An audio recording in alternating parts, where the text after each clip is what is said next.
Captaincy কারো কারোর জন্য আশীর্বাদ, কারো কারোর জন্যে অভিশাপ।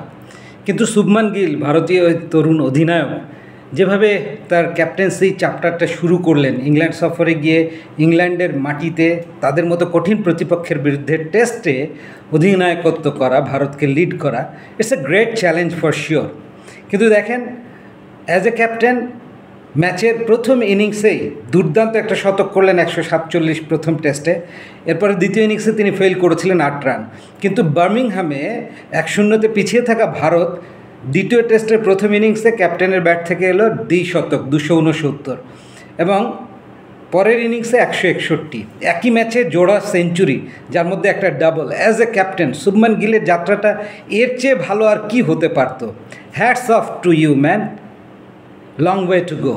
ইন্ডিয়া ক্রিকেট টিমকে আরও উঁচুতে তুলে ধরবে এই Shubman Gill. Thanks for watching.